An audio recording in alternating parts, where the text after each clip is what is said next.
আসসালামু আলাইকুম। এটিএন বাংলার সংবাদে সবাইকে স্বাগত জানাচ্ছি ফাতিহা শাফি। ভারতে আগরতলায় বাংলাদেশের সহকারী হাই কমিশনে উগ্রবাদীদের হামলার ঘটনাকে পূর্ব পরিকল্পিত দাবি করে এর তীব্র নিন্দা জানিয়েছেন বিএনপি মহাসচিব মির্জা ফখরুল ইসলাম আলমগীর।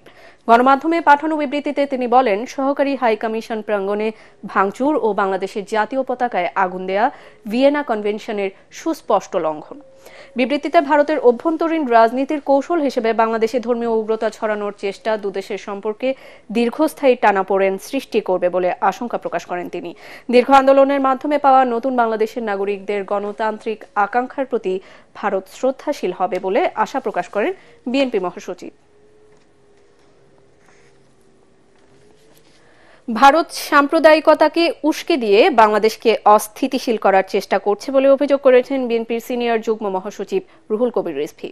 নয়াপল্টন কেন্দ্রীয় কার্যালয়ে সংবাদ সম্মেলনে তিনি আরও বলেন, ভারত সরকারের মদদে সে দেশের গণমাধ্যম পরিকল্পিতভাবে বাংলাদেশের বিরুদ্ধে অপপ্রচার চালাচ্ছে। ভারতের সংখ্যালঘু সম্প্রদায় নানাভাবে নির্যাতন নিপীড়নের শিকার অভিযোগ করে রিজভী বলেন, সেদিকে নজর দিতে সরকারের প্রতি আহ্বান জানান। পশ্চিমবঙ্গের মুখ্যমন্ত্রী মমতা ব্যানার্জির বক্তব্যের সমালোচনা করে বিএনপির মুখপাত্র বলেন, বাংলাদেশে নয় ভারতে জাতিসংঘের শান্তিরক্ষী বাহিনী মোতায়েন প্রয়োজন। পরে ভারতের আগ্রাসন বাংলাদেশ বিরোধী অপপ্রচারের প্রতিবাদে নয়াপল্টন এলাকায় বিক্ষোভ মিছিল করে বিএনপি ও সহযোগী সংগঠনের নেতাকর্মীরা।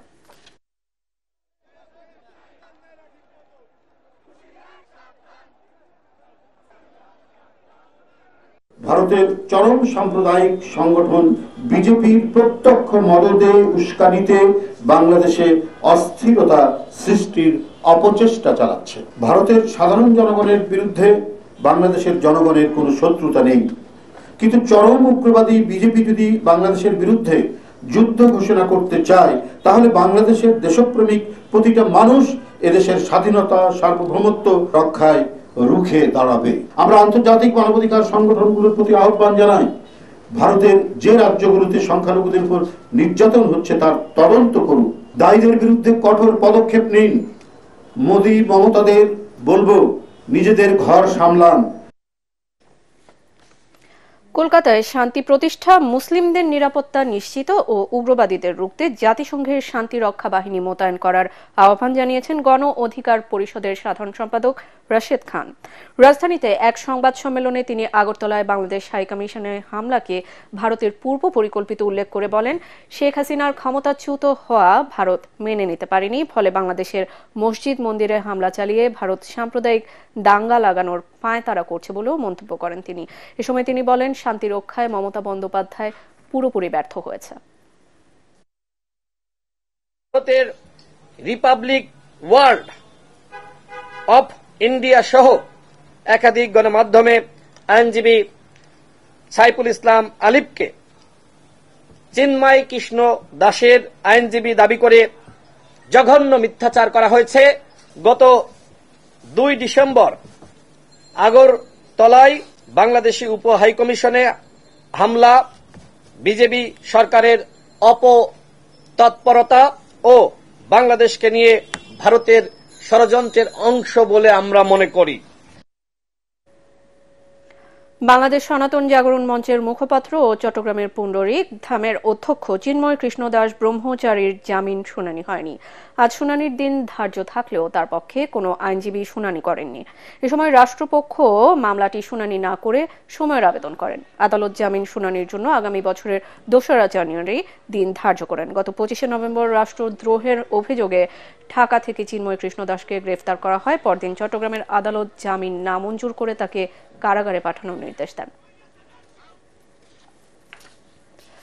বাংলাদেশে সম্প্রচার হওয়া সব ভারতীয় চ্যানেল বন্ধ চেয়ে রিট আবেদনের শুনানিকাল। রিটকারীর আইনজীবী জানান, বিচারপতি ফাতেমা নজিব ও বিচারপতি শিকদার মাহমুদুর রাজির দ্বৈত বেঞ্চে উত্থাপন করা হলে তারা রিটটি শুনবেন বলে আদেশ দেন। জনস্বার্থ বিবেচনায় রিট আবেদনটি শুনানির জন্য হাইকোর্টের কার্যতালিকায় বুধবার আসবে বলে জানিয়েছেন রিটকারীর আইনজীবী।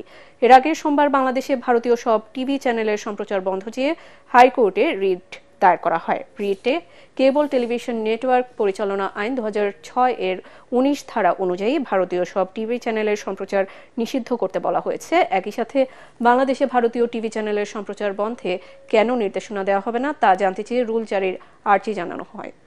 তথ্য সচিব, স্বরাষ্ট্র সচিব বিটিআরসি সহ সংশ্লিষ্টদের রিটে বিবাদী করা হয়েছে।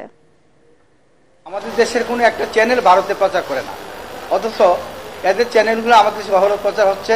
এমনকি এরা মিথ্যা কথা বলা এবং একটা প্রপাগান্ডা ছড়ানো, বিভিন্ন এই সমস্ত কথাবার্তাগুলো আমাদের উস্কানিমূলক বক্তব্য দিচ্ছে, যেটা নাকি এই আইনের পরিপন্থী। 2010 সালে যে বিধিমালা তৈরি করে হয়েছে 2006 সালে কেবল টেলিভিশন আইনের, সেখানে বলছে 9 ধারায় যে বলছে বিজ্ঞাপন যারা দেয় এইটাও অবৈধ, ক্লিন ফিট তারা তৈরি দিতে পারে, কিন্তু মাঝে মাঝে বিজ্ঞাপন করে দিচ্ছে, ওষুধের বিজ্ঞাপন দেয়, কিসের বিজ্ঞাপন দেয়, এগুলা আমাদের সমাজের একটা ক্ষতিকর বিষয় আমি মনে করছি।